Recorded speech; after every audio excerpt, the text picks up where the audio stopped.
Assalamualaikum warahmatullahi wabarakatuh dan salam sejahtera. Saya merasa bahagia melihat pemirsa selalu dalam keadaan sehat walafiat. Semoga kita selalu dalam lindungan Tuhan Yang Maha Esa. Amin ya Rabbal Alamin. Pemirsa budiman, sesuai janji saya pada episode kemarin, hari ini kita akan membicarakan dugaan korupsi ugal-ugalan yang berlangsung bertahun-tahun di Indonesia. Korupsi yang sedang ditangani pemerintahan Prabowo yang hot di media, antara lain IKN, kereta api Wus, Chromebook, minyak Pertamina, tambang timah, dan nikel, serta perkebunan sawit. Ukuran korupsinya triliunan, telah berjalan bertahun-tahun dalam pemerintahan sistem Undang-Undang Dasar 2002. Pemerintahan dengan muatan pemilu, hasil stigmatisasi Yakub Tobing terhadap Undang-Undang Dasar 1945 yang tidak ada pemilu dan HAM, sehingga otoriter. Itu kata Yakub Tobing dalam seminar Hari Konstitusi tahun 2025. Mari kita dengarkan sekali lagi apa yang disampaikan Yakub Tobing. Kita punya Undang-Undang Dasar 45 yang tidak mengenal pemilu. Nggak ada pemilu dalam Undang-Undang Dasar itu. Nggak ada itu hak asasi manusia. Dan itu dulu itu tidak adanya itu bukan karena lupa, enggak. Saya masih mencatat bagaimana Bapak Supomo mengatakan begini. Pemilu itu nggak perlu. Kenapa? Karena jumlah orang bodoh lebih banyak dari orang pinter. Nanti orang bodoh yang kuasa. Orang jahat lebih banyak dari orang baik. Jadi ini kacau semua gitu. Itu bodenya. Jadi bukan sesuatu yang terlupakan, tapi sengaja. Enggak ada hak asasi manusia di situ, di Undang-Undang Dasar 45 itu. Itu juga bukan terlupakan, sengaja. Karena dikatakan, orang perorangan itu haknya ada sama dengan yang lain-lain kok, bersama-sama. Enggak boleh sendiri-sendiri, begitu. Ya banyaklah ya. Sangat otoriter. Pemirsa, saya menilai Pak Yakub Tobing sedang melakukan provokasi dengan memberikan stigma terhadap Undang-Undang Dasar 1945. Sebab, setelah Prabowo selaku Ketua Umum Gerindra menjadi Presiden, dan beberapa kali dalam forum-forum tertentu, Prabowo mengajak untuk berpikir ulang terhadap Pilpres yang mahal ongkosnya. Juga menekankan pentingnya melaksanakan perekonomian sesuai pasal 33 ayat 3 Undang-Undang Dasar 1945. Maka masyarakat menangkap dan mendukung bahwa hal itu sinyal dari Prabowo untuk melaksanakan tekad Gerindra, yaitu memperjuangkan Indonesia kembali menggunakan Undang-Undang Dasar 1945. Pasalnya, tidak sekedar adu argumentasi muatan Undang-Undang Dasar 2002 dengan Undang-Undang Dasar 1945. Bukan. Tetapi Prabowo jauh sebelum menjadi presiden sudah melihat kebobrokan pelaksanaan sistem Undang-Undang Dasar 2002 secara faktual. Utamanya merajalelanya maling-maling, rampok, dan koruptor terhadap sumber daya alam Indonesia.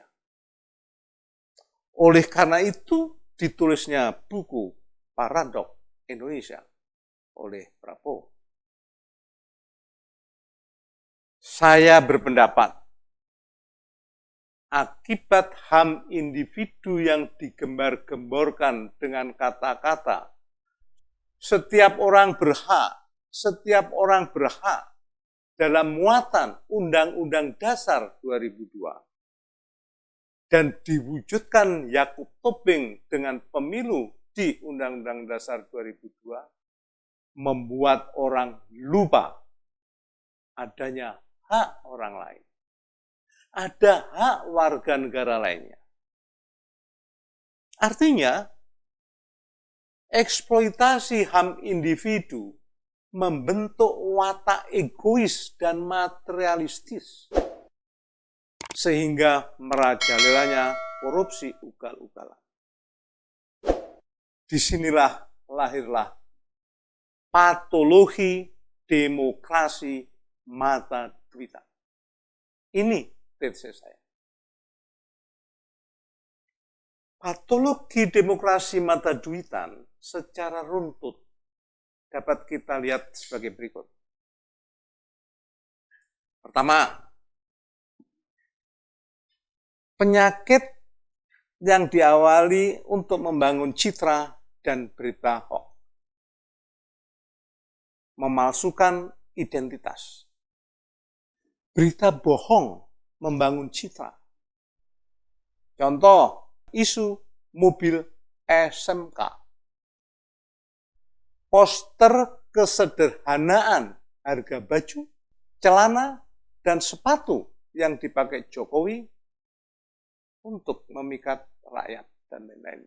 Itu yang pertama. Yang kedua, membangun citra itu perlu media. Media perlu duit. Lembaga survei dan media kampanye perlu duit.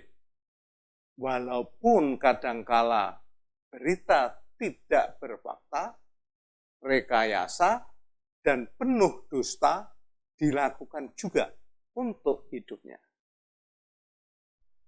Ketiga, kampanye itu kan perlu pengerahan rakyat. Agar rakyat berduyun-duyun diberi uang transport, uang makan, dan lain-lain.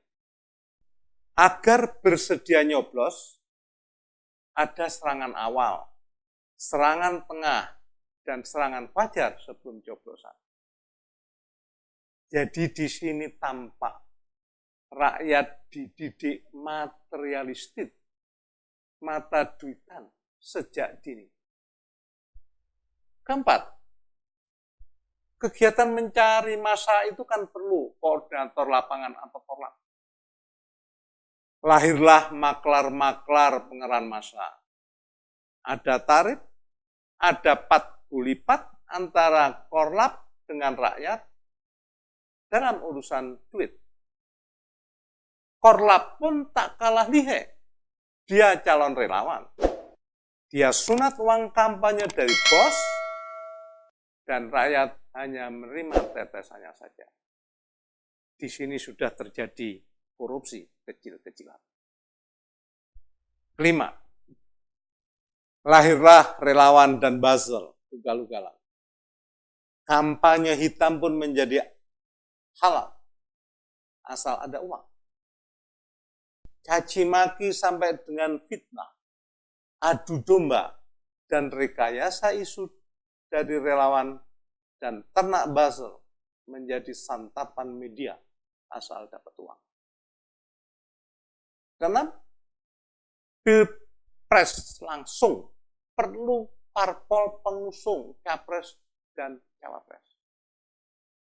Parpol perlu duduk di DPR. Maka parpol berlomba-lomba cari pemilih sebagai konstituennya. Mereka perlu dana. Parpol dan caleg cari duit kepada pemodal. Gayung bersambut.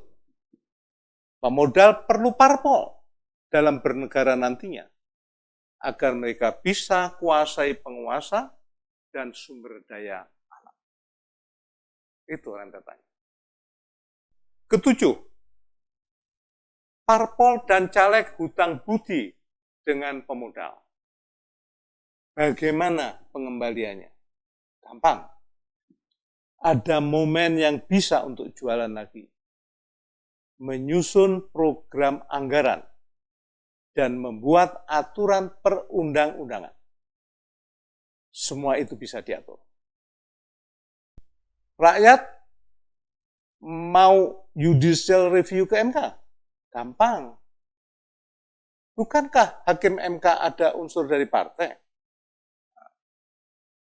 Kedelapan, terjadi siklus seperti yang disampaikan Bamsud, Ketua MPR, pada tanggal, seingat saya adalah 17 Februari 2020. Secara bombastis, Bamsud itu bilang, paling mahal 1 triliun untuk kuasai partai politik. Bamsud menjelaskan, setelah parpol dikuasai, maka parlemen dikuasai. Selanjutnya akan dikuasai pasar-pasar dan sumber daya alam. Dan pemodal berhak mengusung siapa presiden, siapa bupati, siapa gubernur, dan wali kota. Karena sistem kita punya itu hakikatnya oligarki yang berkuasa. Tak peduli siapa calon, plongo pun nggak soal, asal ada duit. Asal anak keluarga pejabat. Tak jelas asal-usulnya pun nggak masalah. Tetap dijilatnya. Kesembilan, tim sukses jadi pejabat tanpa uji kompetensi. Korupsi kecil-kecilan terjadi di birokrasi. Surat tersendat-sendat tanpa pelicin karena mata duitan. Sistem buruk membuat kehidupan buruk. Walaupun begitu, ya masih alhamdulillah masih ada yang berkarakter terpuji. Masih ada. Kesepuluh, semua urusan perlu duit. Termasuk mencari keadilan pun menghabiskan duit. Rakyat bilang, ibaratnya hilang seekor kambing menjadi kehilangan 10 kerbau. Hukum jauh dari keadilan dan kesejahteraan. Itu fakta. Ke-11, mengadu kepada wakil rakyat dilepeh. Rakyat berdaulat katanya, hanya pepesan kosong.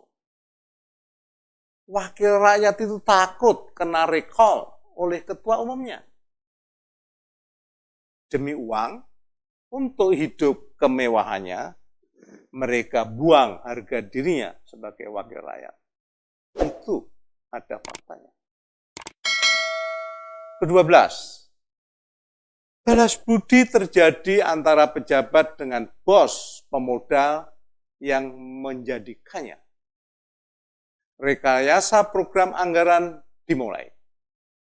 Harga di markup berlipat-lipat. Konon, seperti kereta api Wus dan laptop Chromebook. Sering kita dengar pejabat teriak demi bangsa, tetapi korupsi untuk dirinya. Ke-13, janji politik tingkat tinggi pun menagih janji. Menggadaikan kedaulatan dan kemandirian tidak tanggung-tanggung bisa terjadi dengan harga triliunan rupiah. Penegakan hukum pun tertatih-tatih karena melilit nyaris di semua pejabat, di strata dan lini. Bak gurita. Ke-14, puncaknya dengan dalih demokratisasi dan hak asasi manusia individu. Diciptakanlah pemilu melibatkan oligarki oleh Yakub Tobing dan kawan-kawan. Seperti yang saya ceritakan rentetan tadi. Akibatnya terjadi apa? Pembelahan persatuan, hilangnya kedaulatan, merajalelanya ketidakadilan dan kemiskinan struktural, korupsi ugal-ugalan, flexing, kolusi, dan nepotisme tanpa malu-malu. Koruptor pakai rompi tertawa hahaha. Keluar dari bui jadi pengurus parpol lagi untuk ngajari korupsi. Berkuasanya oligarki menindas penduduk asli negeri ini, itulah yang saya sebut patologi demokrasi mata duitan. Pemirsa budiman, itulah catatan patologi demokrasi mata duitan. Seingat saya tadi adalah 14. Muncul setelah ada pemilu yang digagas Yakub Tobing dan kawan-kawan di dalam Undang-Undang Dasar 2002. Pemirsa setuju atau tidak setuju? Silahkan ketik di kolom komentar dalam YouTube nanti. Jika suka, klik like dan subscribe. Terima kasih atas atensinya. Semoga paham untuk menepis provokasi dan propaganda politik dia. Yakinlah, perjuangan kembali ke Undang-Undang Dasar 1945 untuk disempurnakan dengan adendum merupakan jalan terbaik untuk mencegah kepunahan Indonesia. Semoga Tuhan Yang Maha Esa selalu melimpahkan rahmat dan hidayahnya kepada kita. Amin ya Rabbal Alamin. Wassalamualaikum warahmatullahi wabarakatuh.